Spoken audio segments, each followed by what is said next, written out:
This is currently Apple's most powerful MacBook Pro that you can buy. It's the M4 Max model with 16 CPU cores, 40 GPU cores, and a meaty 128GB of RAM. And today I'm going to test it with some high-powered Mac games. I'm also going to see if I can get any Windows games running on this. And I'm basically going to tell you if I think gaming on a Mac has gotten any better lately, or if it's even worth doing at all. And before I start this video, please understand I'm not suggesting for a second that a MacBook is going to outpace any form of PC or console for a gaming experience. Of course it's not, especially at this price. I know that, so don't come after me in the comments. I know. So with that aside, let's just get right into it.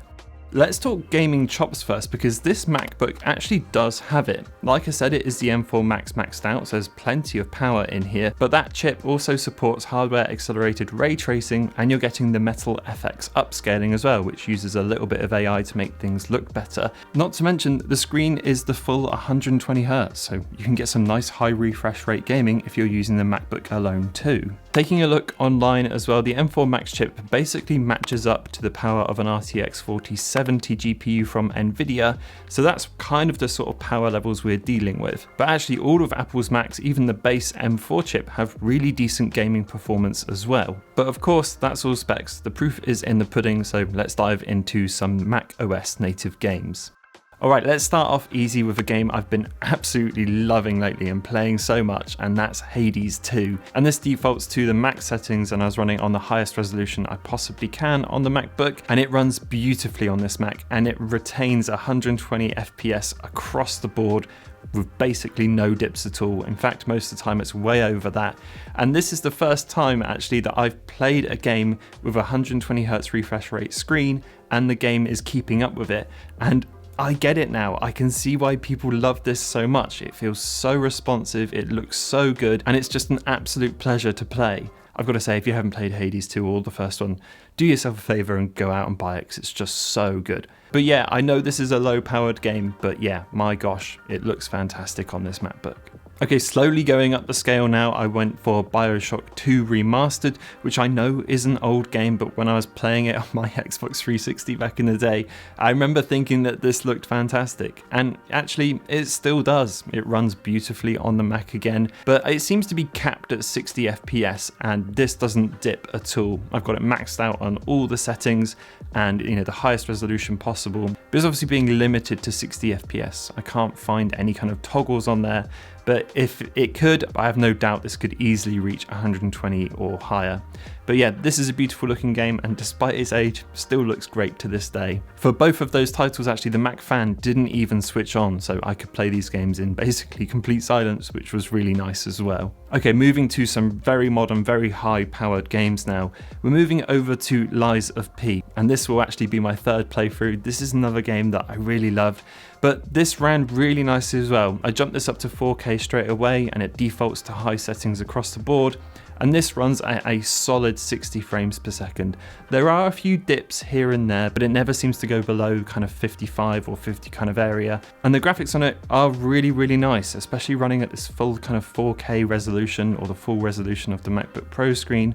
It looked wonderful, and this game does utilize Apple's Metal FX, but I couldn't see any artifacts or anything like that during play, which is really nice. And it was an even nicer experience for me, because both other times I've played this has been on my Xbox Series S, and that's running at a pretty low resolution, I think, compared to this. I did actually jump the resolution down to 1440p, and that resulted in a massive frame rate boost. We went straight up into the hundreds to the 120 sort of area, and it held there really consistently as well. And once again, I get it now. I can see why people love this high refresh rate gaming, because for games where you have to be quick and you have to make every move count, it really does make a difference. So Lies of P was a really good example of a modern game running on Mac, and it looked great. Okay, jumping up the power a little bit more now is Baldur's Gate 3, and this defaults to pretty much the highest settings across the board. I did jump it up to the full 4K resolution, and this ran okay-ish at 60 frames per second. To be honest, it's 60 frames per second when you're not doing too much, but then as soon as you get into fights or anything like that, it jumps down into the 40s and then 50s relatively often. I never saw it dip below 40, difficulty, so to be honest it was perfectly playable, and this sort of slower paced game, the frame rate doesn't really matter too much, especially when you're diving through menus most of the time or just kind of wandering around. But once again, I dipped this to 1440p settings and I saw a frame rate jump right up to the 70s and 80s and hold there pretty consistently. Once again, I can totally see why people target this point in gaming, because it seems to be the absolute sweet spot. I must admit though, if I like this game, which I tried my best to, I just can't get into it, I think I would probably keep it at the full 4K and just deal with the kind of 60 to 40 to 50 frame rate, because it's not a sort of game where you need to be like crazy quick or anything like that. And honestly, the graphics are so gorgeous in 4K, and I'll be happy to take the frame rate drop on something like that. So despite these really decent results, I didn't actually have the best experience running here. A fair few times my Mac just seemed to reboot for no reason at all, and then the fans would kick on really loudly. I had quite a few random game crashes, and the worst one by far was games just outright wouldn't launch off Steam. It would just like bounce around and not really do much of anything, and I'd have to reset my Mac or just reload Steam for things to kind of kick off. Now, one solution I did find is giving Steam full disk access. After I did that, a lot of these issues seemed to go, but it was still a case of kind of picking and choosing things to make sure it worked properly, which felt really odd. And hey, if you are gaming a lot, that probably means you're sitting a lot, and you might as well do that in the best way possible, which is where today's sponsor, Sihoo, comes in. This is the Doro S100 ergonomic office chair, and it's probably the most adjustable chair that I've ever used. It's got dual dynamic lumbar support, so it conforms to your specific back shape, and independent backrest, which you can move to suit you perfectly, 4D armrests, which basically means you can adjust these in every way possible, and even seat depth, so you can really tailor this for those long sessions of gaming, sitting, or just relaxing at your desk. Oh, and it reclines like an absolute champ.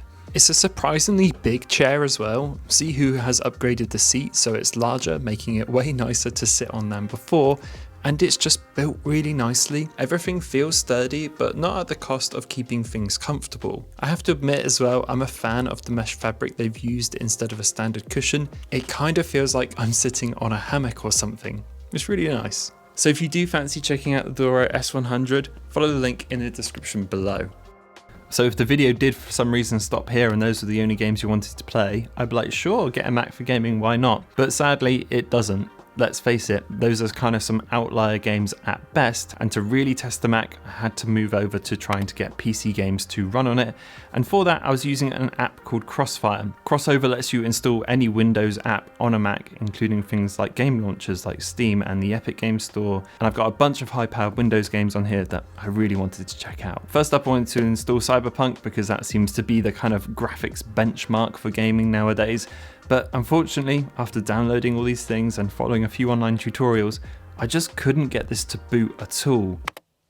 Okay, after some jiggery pokery, I did manage to get this to work, so let's talk about it. Cyberpunk defaults to high settings across the board, but there are some big caveats of that. One of them is it won't let me enable ray tracing or adjust the resolution beyond this really strange 1728 by 1117, so it's kind of running at this strange in-between of 1080 and 1440p, and I just can't adjust it at all. But for some reason it does let me turn on the AMD frame generation, which is kind of weird. With all of that aside though, we are getting a really solid 60 FPS frame rate. Now my Steam overlay won't work for some reason, but this is definitely running at 60, and even when I get into bigger firefights and stuff like that, I'm still pretty sure it's holding up there. And look, Cyberpunk is a good looking game, and it's still a good looking game even when it's running like this. Even though ray tracing isn't here, the reflections look great, the draw distance is there, and the character models look as good as they ever did. It's only when you get close to something you can really tell the resolution isn't there because it just gets really blurry. But the fact that this is running on a translation layer for Windows before spitting anything out is crazy impressive. There's no noticeable input lag either, and I'm using a PS5 controller, which is just wild. However, it's far from perfect. There's some really strange bits in cutscenes where the screen just goes black and then it slowly gets smaller and smaller, which was odd to see. There's often little glitches in firefights which can be a little bit distracting, and if you got frame generation turned on, you get this really strange ghosting effect, so I just turned that off. So it's playable for sure, but I just don't think I'd personally want to play through Cyberpunk in this way. But if you're desperate, you absolutely can. I was also actually really hoping that the native Cyberpunk for Mac would be out now. That was announced late last year, and it said it was coming early this year, and this would have been the perfect way to test it, but as of record, that's not here, which is a real shame. I did also try running Diablo 4 and Overwatch as well, but I just could not get those games to boot. I even installed Battle.net and tried running them from there, but I had no luck. I did, however, manage to get Animal Well running really nicely on here, but that's such a simple game it almost kind of doesn't count. So running Windows games on a Mac isn't completely impossible, but it is far from ideal.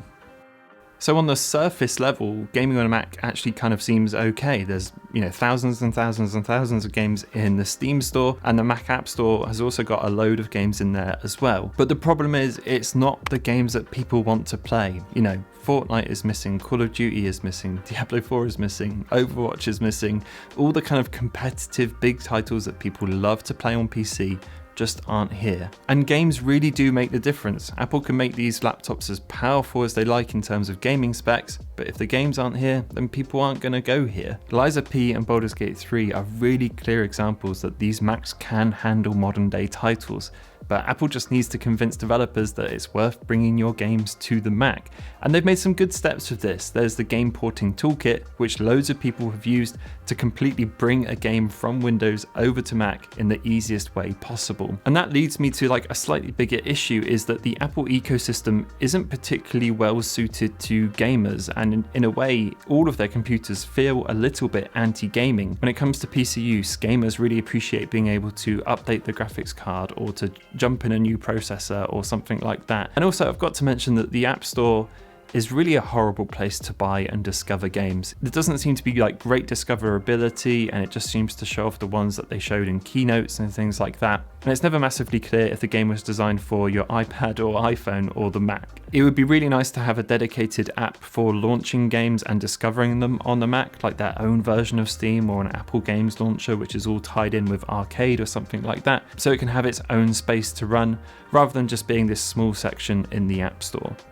There is one thing I think Apple could do though to kind of get devs excited for a Mac and to get people more thinking about gaming on a Mac. And this is completely wishful thinking. I can't expect for a second that this would happen. But I would love to see Apple have their own internal games team that follows this kind of Nintendo route. So building games which show off exactly what the Mac can do and use all of the technologies, and using that as a showcase to developers to say, hey, look what the Mac can do. I think that would be amazing to see, and maybe they could grab some people from the Hoyoverse, the people that make Genshin Impact. They sound like the perfect people to kind of just bring them in and be like, hey, make a really cool game and go mad with it. But that unfortunately brings me to another point as well, is do Apple even really need to bother with this? A quick Google search, which I know is far from the best research on planet Earth, shows that Apple already make billions and billions and billions from gaming. It's just through iOS and iPad, and that's all through your in-app transactions and the little games that you buy for your iPhone and things like that.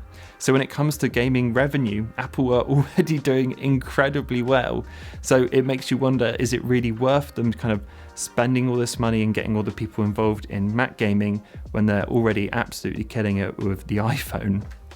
So where does that leave us? Well, look, I'm a full-time Mac user. I very, very rarely use Windows, and I would love to be able to just boot up any game on my Mac and just to be able to play it like normal. And I think that's kind of what Apple are going for here, and I think in the background over time that will slowly tick up. Because if there's one thing that's clear, especially from testing this high-powered one, these Macs are completely ready to play games. Apple just need to convince devs it's worth going for. And I really, really hope they do. Also, on another note, I actually tried out a lot of these games on my M1 Pro base model MacBook Pro, and they ran really well too. So if you've got any Mac with the Apple Silicon, give gaming a go if there's a game on there you want to try, because it will most likely run really nicely. Anyway, that wraps up this video. I hope you enjoyed it. If you did, or if you've managed to get Windows games running on your Mac really well, let me know in the comments below, because I really want to try that out. And as ever, I will see you all in the next one.